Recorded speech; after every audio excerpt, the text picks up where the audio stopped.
जिंदगी में आपका भी ध्यान नहीं लग रहा। ज्यादा सोचने की वजह से बार बार आपको घबराहट होती है और आपका हृदय भी जोर जोर से धड़कता है और बार बार निगेटिव विचार आपके भी दिमाग में आते हैं। तो इस ज्यादा सोचने वाली बीमारी से बचने के लिए और इस बीमारी को दूर करने के लिए आज हम आपको एक बौद्ध भिक्षु की कहानी के माध्यम से आपकी समस्या का हल बताएंगे। तो आज के इस कहानी को पूरा देखें ताकि आप भी इस कहानी को सुनने के बाद आपकी समस्या से छुटकारा पा सके। तो चलिए आज के कहानी की शुरुआत करते हैं। एक बार चीन के एक हिस्से में बहुत बड़ा मठ था जहां लगभग 500 भिक्षु रहते थे। वो सभी अपने गुरु के मार्गदर्शन में खुद को जानने का अभ्यास कर रहे थे। एक दिन एक लड़का उस मठ में शिष्य बनने के लिए आया। उसने मास्टर से कहा, मास्टर, मैं खुद को जानना चाहता हूं। मैं सच की तलाश कर रहा हूं। मैं पता लगाना चाहता हूं कि सच क्या है।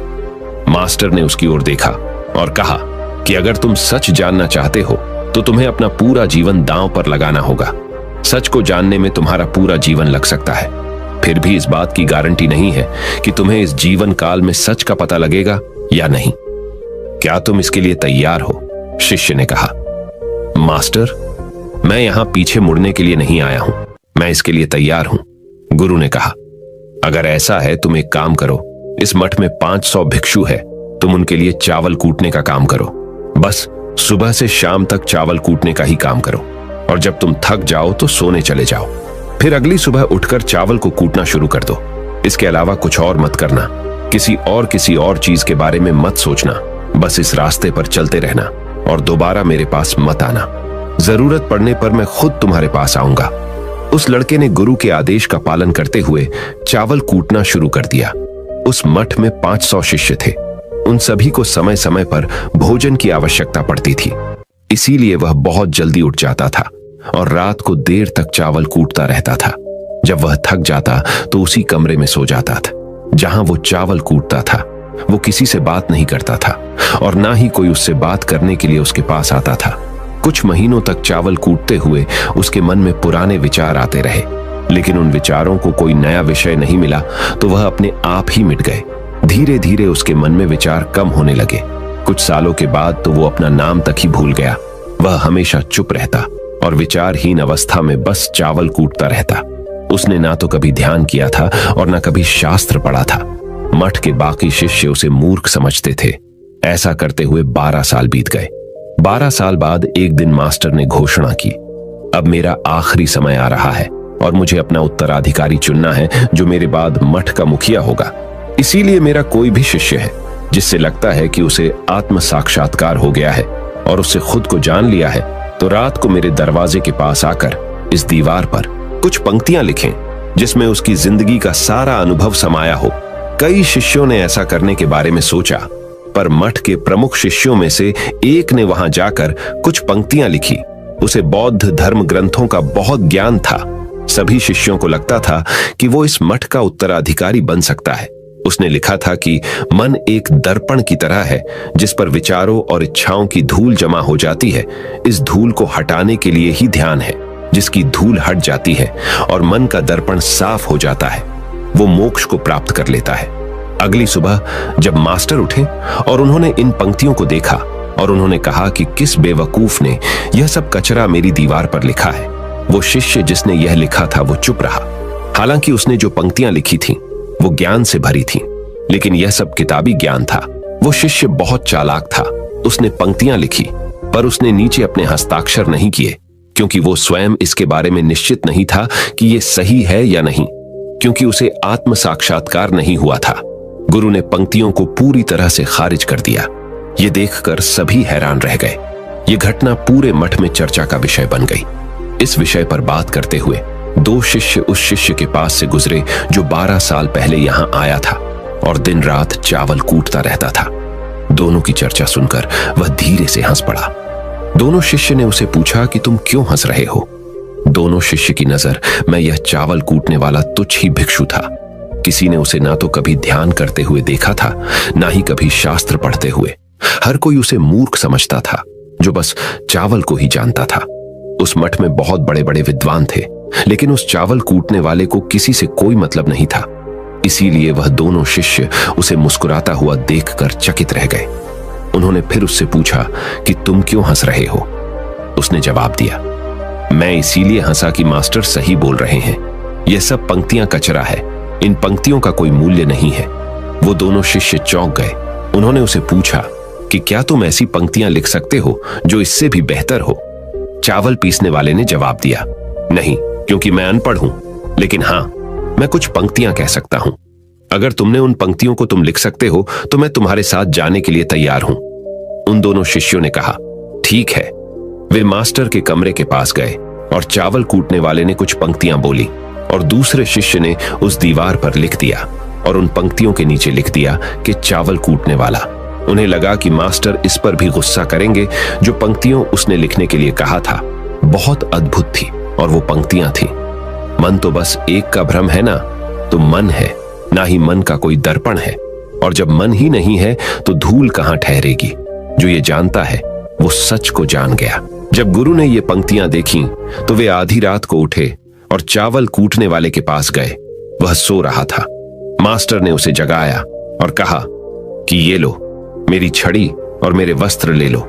आज से तुम मेरे उत्तराधिकारी हो, लेकिन इस मठ को छोड़कर कहीं दूर चले जाओ, क्योंकि इस मठ में बहुत सारे विद्वान हैं जो खुद को तुमसे ज्यादा श्रेष्ठ मानते हैं और वो तुम्हें मार देंगे। वो इस बात को बर्दाश्त नहीं कर सकते कि एक साधारण सा चावल कूटने वाला उनसे ज्यादा विद्वान निकला। तुम्हें वह सारा ज्ञान हो गया है जो मुझे है। तुम्हें यह सारा ज्ञान चावल कूटते कूटते हुआ है, और मुझे पता है कि तुम जहां भी जाओगे लोग तुम्हारे पास आने लगेंगे, क्योंकि जब कोई फूल खिलता है तो उसकी महक हर तरफ फैलने लगती है। उसने अपने गुरु के पैर छुए और रात को ही वहां से चला गया। अगर हम अपनी जिंदगी में देखें तो पाएंगे बहुत से लोग सोचते हैं कि ध्यान केवल एक ही जगह बैठकर आंखें बंद कर कर ही किया जा सकता है, लेकिन हकीकत में ऐसा नहीं है। ध्यान तो चलते चलते भी किया जा सकता है, अपना कुछ काम करते हुए भी ध्यान किया जा सकता है। असल में ध्यान का मतलब यह है कि आप जो भी काम कर रहे हैं उसे अपनी शिद्दत से करें कि आपको आपके शरीर का ख्याल भी ना रहे। बिल्कुल उस चावल पीसने वाले की तरह जो चावल कूटने में इतना मग्न हो गया कि उसको खुद का कोई ख्याल ही नहीं रहा। उसने चावल कूटते हुए ही उसने आत्म साक्षात्कार प्राप्त कर लिया। हर समय वर्तमान में रहना और कुछ नहीं सोचना। मन तब तक ही है जब तक विचार है। जब विचार ही नहीं रहेंगे तो मन भी गायब हो जाएगा। जब मन ही नहीं रहेगा तभी तुम अपने आप को अच्छे से जान पाओगे। असल में हमें अपने वास्तविक रूप को जानने के लिए कोई अन्य साधना करने की आवश्यकता नहीं है। हम जो कुछ भी कर रहे हैं बस उसमें हमें पूरी तरह से खो जाने की जरूरत है। अपने काम में इस कदर से लीन हो जाओ कि आपका काम भी ध्यान बन जाए। ज्यादा सोचने वाले लोगों के लिए दूसरी रहस्यमयी कहानी अब हम आपको बताएंगे, तो चलिए कहानी की शुरुआत करते हैं। एक गांव में एक आदमी रहता था जो ताले तोड़ने के मामले में एक्सपर्ट था, यानी कि जहां कहीं भी ताले तोड़ने की बात आती थी या लॉक को खोलने की बात आती थी तो उसका नाम सबसे पहले लिया जाता था।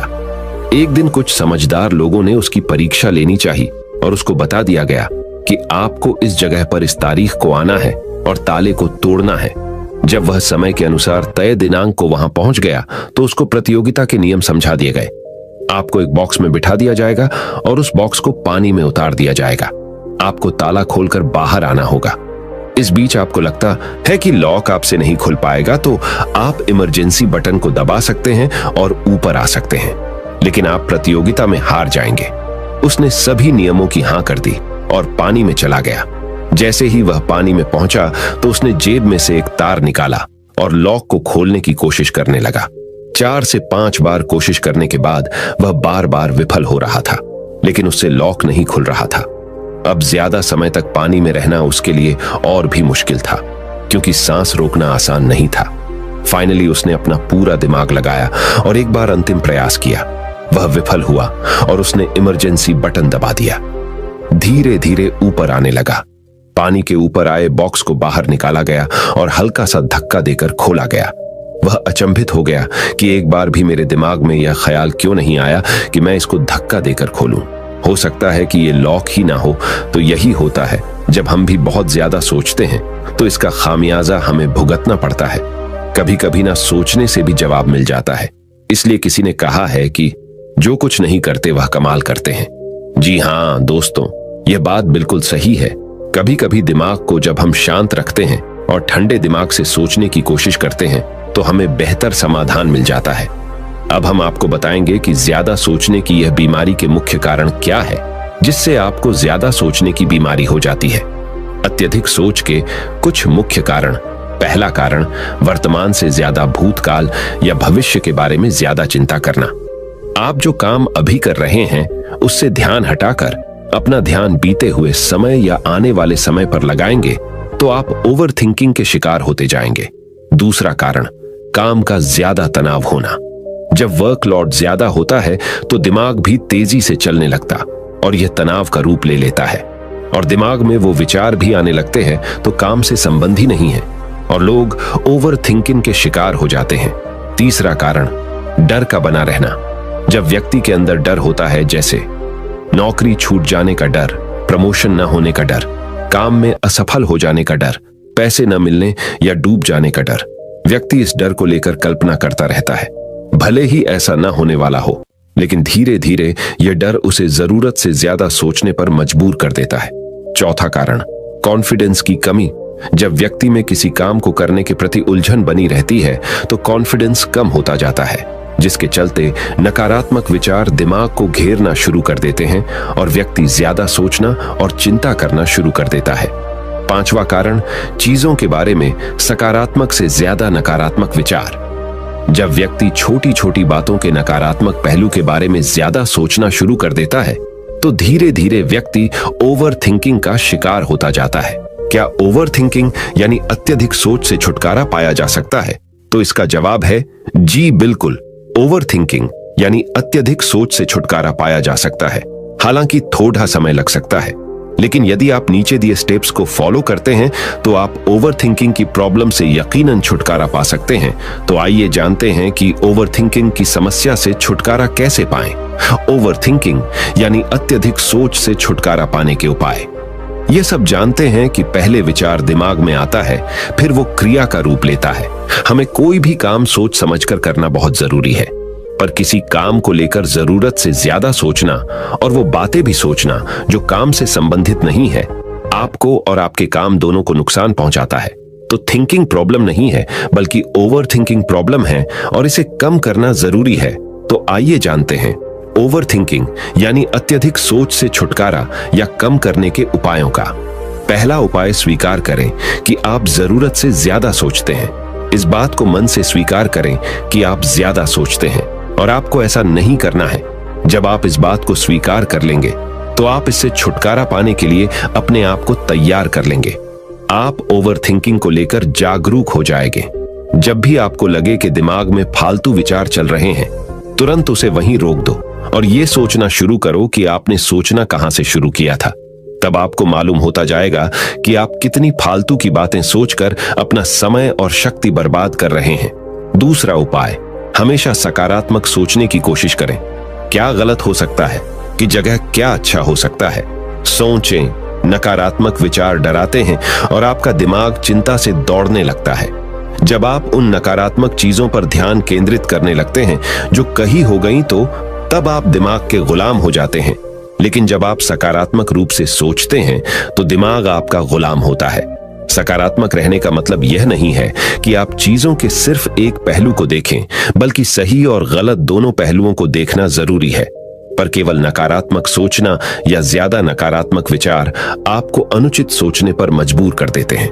तीसरा उपाय, योग, ध्यान और व्यायाम करें।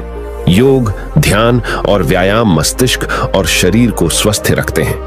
ध्यान काफी लाभदायक है, इसे अपने जीवन का हिस्सा बनाएं। चौथा उपाय, वर्तमान क्षण में जीने की कोशिश करो। कभी कभी लोग बीती हुई बातों या घटना के बारे में ही सोचते रहते हैं और तनाव में आ जाते हैं। इसी प्रकार जो समय आने वाला है उसे लेकर भी इतनी चिंता करते हैं कि तनाव में रहते हैं। तनाव में दिमाग हावी हो जाता है और फालतू बातें सोचने लगता है। जो समय बीत गया है उससे सीख लो, जो आने वाला है उसकी तैयारी करो। लेकिन यह आप तभी कर सकते हैं जब आप वर्तमान में रहें। इसलिए आप जो अभी कर रहे हैं तो पूरा ध्यान उसी पर लगाओ। पांचवा उपाय, जो बात आपको परेशान कर रही है उसे लिख लें। आपके सोचने के तरीके और आपके महसूस करने के तरीके के बीच एक मजबूत संबंध है। आपके सोचने का तरीका आपकी भावनात्मक स्थिति को प्रभावित करता है और आपकी भावनात्मक स्थिति आपके सोचने के तरीके को प्रभावित करती है। तो जो बात आपको परेशान कर रही है उसे लिख लें। अब उस बात के बारे में यह लिखें कि यह आपको क्यों परेशान कर रही है। अब अपने आप से प्रश्न करें कि क्या इस समस्या का हल परेशान रहना है। यदि नहीं तो उसका हल ढूंढे, और यही इसका कोई हल नहीं है तो परेशान रहने और सोचते रहने से क्या होगा। जब धीरे धीरे आप ऐसे करेंगे तो इस चीज की आपको आदत पड़ी ढहती जाएगी और आप अनावश्यक सोचना बंद कर देंगे। छठा उपाय, अपनी भावनाओं का नियंत्रण रखो। भावनाओं पर नियंत्रण रखने का मतलब यह बिल्कुल भी नहीं है कि आप अपनी भावनाओं को दबाएं, लेकिन आपको अपनी भावनाओं पर नियंत्रण रखना होगा। जब आप अपनी भावनाओं पर नियंत्रण रखते हैं तो हकीकत को देख पाते हैं। अनियंत्रित भावनाएं दिमागी विचारों को बेफजूल गति प्रदान करती हैं। सातवां उपाय, चिंता नहीं चिंतन करें। चिंता ओवरथिंकिंग को जन्म देती है और चिंतन क्रिएटिविटी को जन्म देता है। फालतू सोचने की जगह कोई कहानी, कोई लेख, कविता या कुछ रचनात्मक सोचें। आठवां उपाय, अपने पसंद की चीजें करें। जब भी आप फ्री हो तो कोई भी ऐसा काम करो जिसे करना आपको अच्छा लगता हो। किताबें पढ़ें, गाने सुने, गाने गाएं, घूमने जाएं। यदि आपके घर में बच्चे हैं तो बच्चों के साथ खेलें। अपने दोस्तों से साथ समय व्यतीत करें। नौवां उपाय, अपना सर्वश्रेष्ठ स्वीकार करें। जब आप ज्यादा सोचते हैं तो न चाहते हुए भी आप नकारात्मक बातें सोचते हैं और अपने आप को औरों से कम आंकने लगते हैं। याद रखें, कोई भी परफेक्ट नहीं होता। जो आप हैं, आप जैसा कोई नहीं है। लोग क्या कहते हैं इस पर ध्यान देने की बजाय अपना सर्वश्रेष्ठ स्वीकार करें, अपने ज्ञान को बढ़ाते रहें और पॉजिटिव रहें। 10वां उपाय, मन को शांत रखें। आधुनिक जिंदगी भाग दौड़ और तनाव भरी है। अधिकतर लोगों के साथ तनाव में बने रहना इतना सामान्य हो जाता है कि उन्हें इस बात का पता ही नहीं चलता कि धीरे धीरे तनाव उनके मानसिक और शारीरिक स्वास्थ्य पर बुरा प्रभाव डाल रहा है। जब मन अशांत होता है तब नकारात्मक और बेफिजूल के